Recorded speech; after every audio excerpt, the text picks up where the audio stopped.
बच्चे सीटी दिए हुए हैं उनके भी अभी तक पेपर क्वालिफाई नहीं हुए हैं और समय समय पर भर्ती कैंसिल हो रही है, पेपर आगे डिले किए जा रहे हैं। मतलब बच्चे हरियाणा में इतने परेशान हो चुके हैं कि हरियाणा बेरोजगारी में सबसे ऊपर जा चुका है। जो इससे पहले वाली वैकेंसी थी वो भी 1-2 साल में पूरी हुई है और जो अभी वैकेंसी निकली हुई है सीटी के बेस पे निकली थी।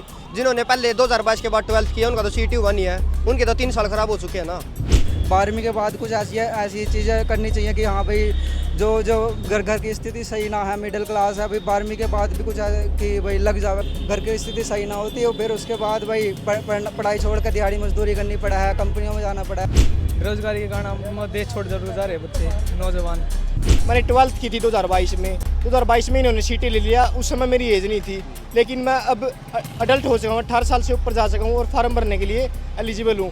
लेकिन अब पिछले 2 सालों से 2025 आने वाला है, 3 ही साल हो गए, अभी तक सीटी नहीं हुआ। हरियाणा में जो नई सरकार बन रही है उस नई सरकार से जो है आप क्या डिमांड रखना चाहोगे कि युवाओं के लिए ऐसा कर दिया जाए तो बेहतर होगा? पहले सबसे पहले हरियाणा में सीटी को खत्म कर दिया जाए। जोन सी पिछली भर्ती पेंडिंग पड़ी है बच्चों के जोन से, एक तो वे भर्ती सारी पिछली क्लियर करवाओ।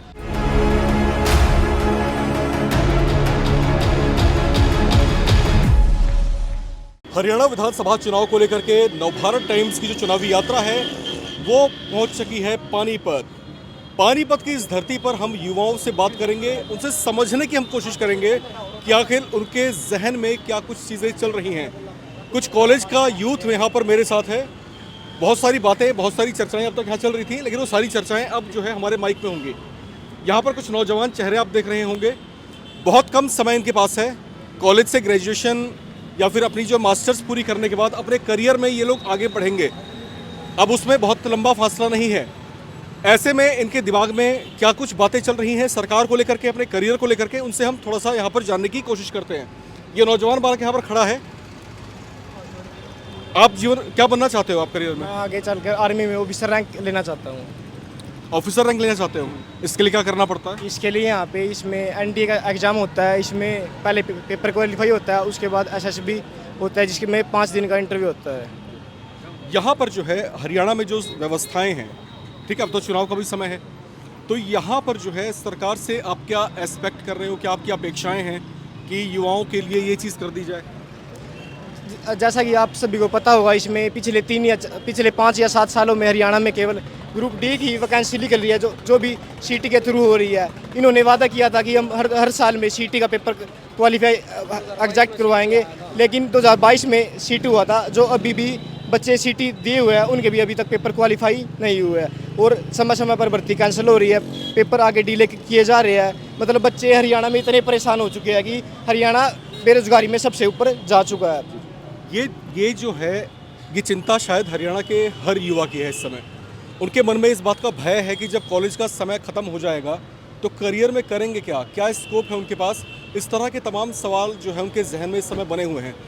ग्रुप डी की यहाँ पर आपने बात की है, आप जानते हैं ग्रुप डी क्या होता है, कौन सी नौकरियाँ मिलती हैं? डी क्लास की नौकरी मिलती है, इसमें जो लास्ट में चपड़ासी वगैरह सफाई कर्मचारी होते हैं उन्हें ग्रुप डी की नौकरी मिलती है।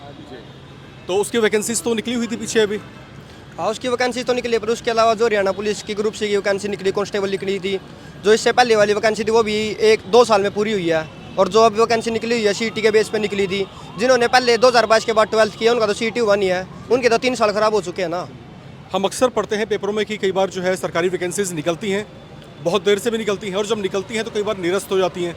इसको लेकर सरकार से क्या बोलना चाहोगे? एक ग्रुप डी को छोड़ के सारी वैकेंसी कैंसिल हुई है, वही कौन सी है? आप क्या बनना चाहते हो? मेरे तो भाई अब जैसे हम पढ़ रहे हैं, बीए कर रहे हैं, बीए से क्या वो है, मतलब पढ़ रहे हैं, मिडिल क्लास है और जल्दी से जल्दी नौकरी चाहिए हुआ है। और मान लो जुगर ये है जिनमें आर्मी में जीडी में जाना चाहा है, उनके लिए तो जो क्वालिफिकेशन है या वो मांगा है, जो हाइट वेट भी वैसा रह जावा है, फिजिकली रह जावा है, जो फिट ना है, तो और भी तो नौकरी निकालनी चाहिए जिनसे कि। और जैसे भाई जो जैसे 4 साल हुए हैं बीए के, और जल्दी से 4 साल कहाँ, जिसके घर परिवार गरीब है 4 साल कहाँ पढ़ाने दे हुए हैं, उससे पहले बंदा काम करना पड़ा है उसे अब थोड़ी ना। हरियाणा में हमारी अब तक की जो चुनावी यात्रा है उसमें बार बार एक ही सवाल गूंजता रहा कि सरकार जो है नौकरियों की तरफ ध्यान दे, रोजगार के नए नए अवसर पैदा करे, और वही कुछ चिंताएं जो है इन युवाओं के ज़ुबानी भी यहाँ पर हमारे सामने निकल करके आ रही हैं। सरकार को कुछ ऐसी चीज़ें भी निकालनी चाहिए, जैसे कि बंदा है कोई पढ़ रहे हैं बालक, 12वीं के बाद कुछ ऐसी चीज़ें करनी चाहिए कि हाँ भाई जो घर की स्थिति सही ना है, मिडिल क्लास है, भाई 12वीं के बाद भी कुछ कि भाई लग जावे कोई बढ़िया फाइनेंशियल हेल्प हो और अपना करियर बना ले जल्दी से जल्दी। घर की स्थिति सही ना होती और फिर उसके बाद भाई पढ़ाई छोड़ कर दिहाड़ी मजदूरी करनी पड़ा है, कंपनियों में जाना पड़ा है। और क्या इस नौजवान ने एक बहुत बड़ी बात उठाई है, शायद अनजाने में ही सही, लेकिन विदेशों में जो है ऐसा होता है, जो युवा हैं, जो बेरोजगार युवा हैं, जो उनको आर्थिक तौर से जो है कुछ सहायता दी जाती है। जो आर्थिक तौर से कमज़ोर परिवार हैं वो युवा जो है जब स्कूलिंग ख़त्म करते हैं, जब ग्रेजुएशन अपनी ख़त्म करते हैं, तो कम से कम अपने कदमों पर खड़ा होने लायक उनको संबल मिल पाता है। इससे बहुत गहरी जी। कई बार तो जैसे जो बच्चा स्कूल से निकला है 12वीं पास, उन्हें बस कॉलेज दिखा, उन्हें यो ही ना पता मुझे करना क्या है। जब उसे यो ही ना पता रहेगा करना क्या है, वो क्या है कॉलेज में ही जाएगा, कॉलेज में कुछ होना नहीं उसका, टाइम ख़राब करेगा, ये भाई अपना उल्टी सीधी हरकतों में पड़ेगा अपना, फिर उसके बाद वही बहुत वाजिब बात इन्होंने की कि एक स्टीरियोटाइप बन गया है असल में कि स्कूल पास हुआ तो बाकी बच्चों की तरह कॉलेज में भी चले गए, जो ग्रेड आए उसके हिसाब से उस कोर्स में एडमिशन मिल गया। लेकिन काउंसलिंग कौन करेगा? उस काउंसलिंग को लेकर के जो है एक एश्योरिटी होनी चाहिए और कम से कम सरकार के स्तर पर कुछ ऐसे प्रयास यहाँ पर ज़रूर होने चाहिए। अब क्योंकि चुनाव का समय जी, चुनाव का समय है अभी। हरियाणा में अब क्या होने वाला है इस बारे में हम नहीं जानते, 8 तारीख को नतीजे आएंगे। हरियाणा में जो नई सरकार बन रही है उस नई सरकार से जो है आप क्या डिमांड रखना चाहोगे कि युवाओं के लिए ऐसा कर दिया जाए तो बेहतर होगा? सबसे पहले तो यही है, अगर बीजेपी सरकार आती है तो उससे यही है कि पहले सबसे पहले हरियाणा में सीटी को ख़त्म कर दिया जाए। एक सीटी के कारण ऐसे है कि जो में 2022 के बाद हमने 12th की है और जिसकी 2022 के बाद 18 साल के ऊपर जो फार्म भरने की उम्र हुई है वो तो अभी तक कुछ नहीं कर सकते। कहते 2 साल ख़राब हो चुके हैं ना इसके, वो तो जॉब कर नहीं सकते अब 2 साल के लिए, 2 साल उनके चले गए हैं। तो सबसे पहले ये है कि सीटी को ख़त्म कर दिया जाए। जी बिल्कुल। यहाँ पर देखिए ये बातें जो हैं आहिस्ता आहिस्ता जो मन में उबाल जो है वो उबाल जो है आहिस्ता आहिस्ता निकल करके जो है सामने आ रहा है। आपने बोला कि आपको आर्मी में जाना है, ठीक है, इसके अलावा जो है करियर में और भी विकल्प आपने रखे होंगे? जी मैंने पहले सोचा था हरियाणा में नौकरी, क्योंकि गांव से बिलोंग करते हैं, आर्मी में घर से ज़्यादा दूर जाना पड़ता है। फिर भी यही था कि हरियाणा में नौकरी मिल जाए तो अच्छा रहेगा। लेकिन मैंने 12th की थी 2022 में, 2022 में इन्होंने सीटी ले लिया। उस समय मेरी एज नहीं थी, लेकिन मैं अब अडल्ट हो चुका हूँ, 18 साल से ऊपर जा चुका हूँ और फार्म भरने के लिए एलिजिबल हूँ। लेकिन अब पिछले 2 सालों से 2025 आने वाला है, 3 ही साल हो गए, अभी तक सीटी नहीं हुआ और तो मैं सिर्फ कॉलेज कर रहा हूँ इस समय। 2 साल तो हमारी जो जॉब की एज है 2 साल तो उसके निकले गए हैं। हरियाणा में हम कोई जॉब नहीं कर सकते क्योंकि सीटी नहीं हुआ है। सीटी के बिना हरियाणा का हम कोई फॉर्म फिल नहीं कर सकते। सरकार से कोई अमेंडमेंट आप चाहते हैं कि कोई सुधार हो इस दिशा में? नौकरी निकाला बस यही बात है, सीटी ख़त्म करके बिना सीटी के बेस पे नौकरी निकालो। बिना सीटी के बेस पर जो है नौकरियाँ निकाली जाएँ। नौकरी निकाला भाई, ज़्यादा से ज़्यादा नौकरी निकलेंगी। बतेरी बेरोजगार पड़ा है हर घर में, बहुत बेरोजगारी तो इतनी है, बंदा क्या कर रहा है भाई, अपना स्कूल पूरे होते ना अपना जावा है, काम कर रहा है, पैसा कमा हुआ है। सरकार यही रही है। एक और जवान चेहरा मेरे पीछे यहाँ पर मुझे दिखाई दे रहा है। हरियाणा में जो है हमने एक जो दर्द महसूस किया है माता पिता का, हमने बहुत बातें की, हमने अपनी अब तक यात्रा में बहुत सारे पेरेंट्स से भी बात की है। उनका एक दर्द ये है कि हरियाणा में जो बच्चे हैं विस्थापन को मजबूर हो रहे हैं, यानी कि अपना स्टेट छोड़ करके नौकरियों की तलाश में, रोज़गार के नए अवसर को तलाशने के लिए दूसरे स्टेट की तरफ मूव कर रहे हैं। आखिर ये स्थिति हरियाणा में पैदा क्यों हो रही है और इसके पीछे वजहें क्या हैं? आप सरकार से क्या चाहते हो? सीधी सीधी वजह है जी बेरोजगारी। बेरोजगारी के कारण हम देश छोड़ जरूर जा रहे हैं बच्चे, नौजवान, और इसी के कारण बस जी देश छोड़ करके जाने को मजबूर हैं, राज्य छोड़ करके जाने को मजबूर हैं। अन्य राज्यों में जो है स्कोप तलाश रहे हैं कि वहाँ पर कुछ बेहतर अवसर मिल जाएं। ठीक है, चलते चलते जो है एक अंतिम सवाल इस बालक से, आप जो है नई सरकार, जो भी नई सरकार बनेगी, किसी भी पार्टी की सरकार हो, हमें इससे मतलब नहीं है।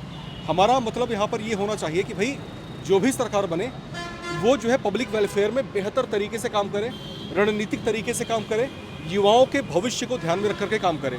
ठीक है, 8 तारीख को नतीजे घोषित हो जाएंगे। जो भी नई सरकार बनने वाली है उससे आप क्या डिमांड करोगे और क्या आपकी मांगे हैं?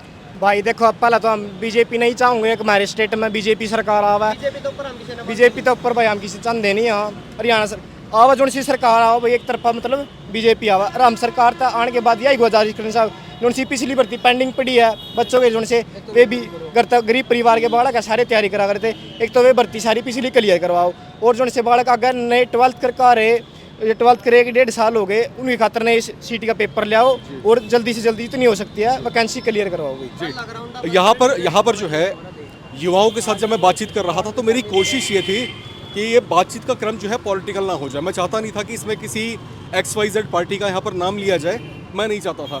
लेकिन यहाँ पर अब अचानक से जो है इन्होंने खुद से बात छेड़ दी कि वो बीजेपी को ही चाहते हैं।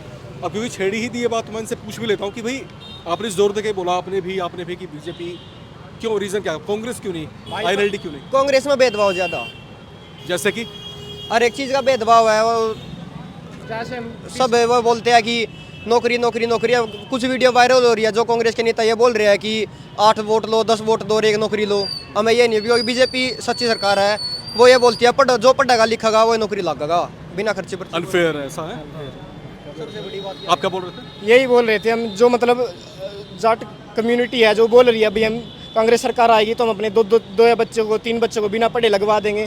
तो जो हम BC बैकवर्ड क्लास उसमें आते हैं तो हम बच्चे जो पढ़ रहे हैं वो तो हम वैसे ही कंपटीशन से बाहर हो जाएंगे, क्योंकि अगर कांग्रेस सरकार आती है तो वो बोल रहे हैं सीधा सीधा हमारी ये जाटों की सरकार होगी। वो भी कांस्टेबल हेड कांस्टेबल दे देखा जिन अपना नाम भी लिखना हुआ था, इसे बालक भी देखा हमने जो जिन अपना नाम लिखना होता, जो कदे ग्राउंड के एक चक्कर नहीं मार सकता वे 1600 मारते देखे हमने।